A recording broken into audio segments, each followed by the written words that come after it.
Welcome to my presentation. প্রিয় শিক্ষার্থীরা, আজকে ক্লাসে তোমাদেরকে স্বাগত জানাচ্ছি। তো আজকে আলোচনার বিষয় হলো ট্যাগ কোশ্চেন, যেটা গত ক্লাসে শুরু করেছিলাম। ট্যাগ শব্দের অর্থ কি? জুড়ে দেওয়া বা জুড়ে দেওয়া। অর্থাৎ একটি বাক্যের সাথে একটা খণ্ডিত অংশ থাকবে যেটাকে জুড়ে দেওয়া হবে, বাট সেখানে তোমার কি করতে হবে? প্রশ্ন তৈরি করতে হবে। আর এই প্রশ্নটা তৈরি করতে গেলে এখানে কি থাকবে? একটা বাক্য থাকবে, মানে স্টেটমেন্ট। প্রশ্ন হলো, স্টেটমেন্টটা যদি অ্যাফারমেটিভ হয় তাহলে ট্যাগ কোশ্চেনটি কি হবে? নেগেটিভ। আর স্টেটমেন্টটা যদি নেগেটিভ হয় ট্যাগ কোশ্চেনটা হবে কি? অ্যাফারমেটিভ। তো আজকে তোমাদেরকে আমি দেখাবো যে অক্সিলারি ভার্বগুলোর শর্ট ফর্ম এবং তার উচ্চারণ। অলরেডি আমি বোর্ডে লিখেছি, তোমরা তাড়াতাড়ি তুলে নাও। তো তার আগে একটু দেখো উচ্চারণ কিভাবে তোমরা উচ্চারণ করবা।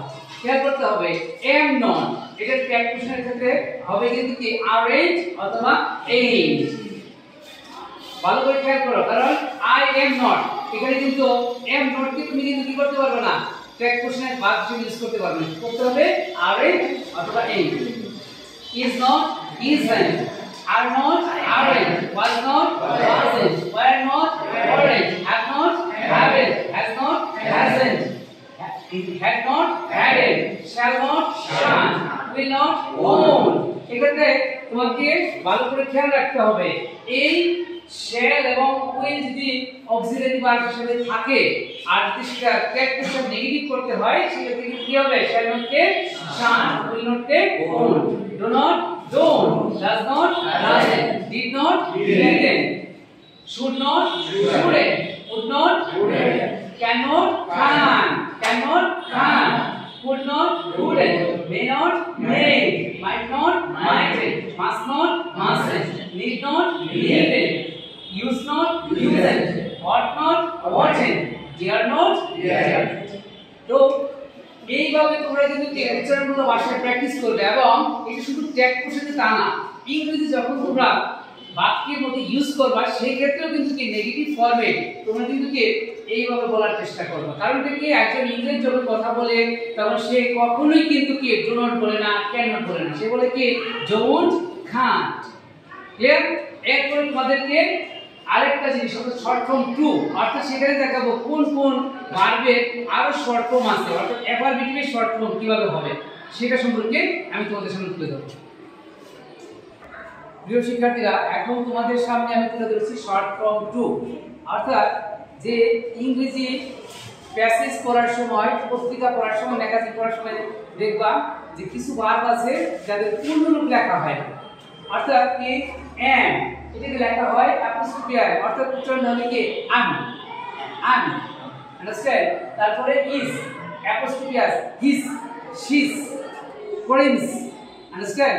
তারপরে দেখো কি আর, এটা কি অ্যাপোস্ট্রফি আর ই, অর্থাৎ কি আ, অর্থাৎ you are, they are, understand. You are, they are, we are, অর্থাৎ কি আর না, উই আর না, we are, you are, they আর। তারপরে হ্যাভ, এটা কি অ্যাপোস্ট্রফি বি, যেমন I you have they, I have you have they. ইংরেজি ভাষার সৌন্দর্যটা কিন্তু এখানে, একজন মানে নেটিভ স্পিকার কখনোই আই হ্যাভ বলবো না, সেটা আর ইউ হ্যাভ, আন্ডারস্ট্যান্ড। তারপরে অ্যাপোস্ট্রফি মানে হ্যাজ কি করা হয়, অ্যাপোস্ট্রফি হ্যাজ দিয়ে হ্যাজ, অথবা কি শিস, হিজ, আন্ডারস্ট্যান্ড। তখন তোমার ভার্বের ফর্ম দেখে চিন্তা হবে, সেটা এক্সপ্লেইন করে দিচ্ছি। তারপরে হ্যাড, এটা কি ইট, আইট, হিট, শিট, আন্ডারস্ট্যান্ড। তারপরে শ্যাল কে ইল, অ্যাপোস্ট্রফিটা বলেন, উইল কে অ্যাপোস্ট্রফিটা বলেন ইল, আইল, হিল, দে। তারপরে উড, এটাও কি উড, অর্থাৎ কি অ্যাপোস্ট্রফি ডি। আর ব্যতিক্রম হলো ডো, ডো এর সবগুলা কি হয়েছে অ্যাপোস্ট্রফি দিয়ে প্রিভিয়াস লেটারকে ভ্যানিশ করে দেওয়া হয়েছে। ডো এর ক্ষেত্রে শুধু কি হবে, ডি এর পরে অ্যাপোস্ট্রফি হবে, এটা মনে রাখতে হবে। একমাত্র ডো অক্সিলারি ভার্বটাকে যদি সংক্ষেপে আকারে পাও, এটা ম্যাক্সিমাম পাইবা কবিতা বা লিটারেচার পড়ার সময়, সেটা যদি একটা কি এরকম ডি এর পরে দেওয়া আছে, তখন বুঝতে হবে কি মূল অক্সিলারি ভার্বটা কি ডো। আর খেয়াল করো was, were, should, could, can, might, must, did, does, এই ভার্বগুলোর কি শর্ট ফর্ম হবে না, ব্যবহৃত হয় না। এখন তোমাদের সামনে আরো কয়েকটি জিনিসের ব্যাখ্যা দিচ্ছি। অর্থাৎ এখানে দেখো অ্যাপোস্ট্রফি এস থাকলে বোঝাবে কয়টা বার? দুইটা, একটা হলো ইজ আর একটা হলো হ্যাজ। আমি কখন বুঝবো? she is reading a book, যখন অ্যাপোস্ট্রফি এস এর পরে ভার্বটা আইএনজি হবে তখন বুঝবো কি মূল ভার্বটা কি ইজ। আর অ্যাপোস্ট্রফি এস এর পরে যেমন his bought a pen, his bought a pen, যখন দেখবো ভার্বের 3 নাম্বার ফর্ম তখন বুঝবো কি এটা কি? এটা হলো এটার মূল ভার্বটা কি? হ্যাজ। তারপরে দেখো অ্যাপোস্ট্রফি ডি, এটা দিয়ে কি বোঝাবে? would এবং কি had. you would do that, অর্থাৎ যদি তুমি would এর পরে অর্থাৎ অ্যাপোস্ট্রফি ডি এর পরে যদি ভার্বের প্রেজেন্ট ফর্ম হয় তাহলে বুঝবা কি এখানে কি হয়েছে? মূল ভার্বটা কি? would, কারণ would এর পরে কি হবে? ভার্বের প্রেজেন্ট ফর্ম। এরপরে you done the work, you done the work, আগে থেকে you do that, তাহলে এখানে কি ভার্বটা কি হবে? হ্যাড। কেন? এখানে অ্যাপোস্ট্রফি ডি এর পরে কি বলেছে? ভার্বের 3 নাম্বার, অর্থাৎ কি এখানে হ্যাড এর পরে সবসময় কি হবে? ভার্বের 3 নাম্বার ফর্ম। 3 নাম্বার মানে কি? Past participle form. তারপরে দেখো যে একটু আগে বলেছি যে একমাত্র ব্যতিক্রম হলো কি? ডি মানে ডো। ডো এর ক্ষেত্রে কি হবে? অ্যাপোস্ট্রফি মানে কি? অ্যাপোস্ট্রফি বলতে কখন? ডি এর পরে। এই যে দেখো do you know him, do you know him, do you know him, do you know, do you know him. এরপরে কি? এই দেখো ইল, অর্থাৎ শেল এবং উইল কে সংক্ষিপ্ত করে কি করা হয়? ইল। এখানে মনে রাখতে হবে ফার্স্ট পারসনের ক্ষেত্রে আই এবং উইল এর পরে হবে কি? শেল, কিন্তু শর্ট ফর্ম কি হবে? I'll. I will go there, will go there. আবার হি সি ইট থার্ড পারসনে হবে কি? উইল। এটাকে কি আকারে শর্ট ফর্মে কি হবে? He will go, he will come here today, তারপর কি? She will come here today.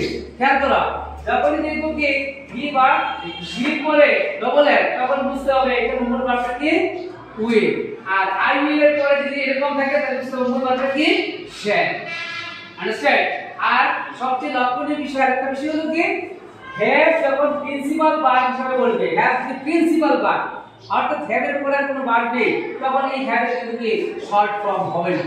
যেমন আই হ্যাভ এ কাউ, এখানে হ্যাভ কিন্তু কি আই হ্যাভ এ কাউ লেখা যাবে না, বলতে হবে কি আই হ্যাভ এ কাউ, কারণ হ্যাভ এর পরে কিন্তু আর কোনো ভার্ব নেই। হ্যাভ হলো এখানে কি প্রিন্সিপাল ভার্ব, কারণ am is are do does did can could এগুলো যদি কোনো বাক্যে শ্যাল উইল এগুলো যদি কোনো বাক্যে একা থাকে তখন এরা হলো প্রিন্সিপাল ভার্ব, আর এদের পরে যদি কোনো ভার্ব থাকে তখন এরা হলো কি অক্সিলারি ভার্ব। আশা করি কিন্তু কি শর্ট ফর্ম 1 এবং 2 বুঝতে পেরেছো সবাই? তাহলে শুনে নাও।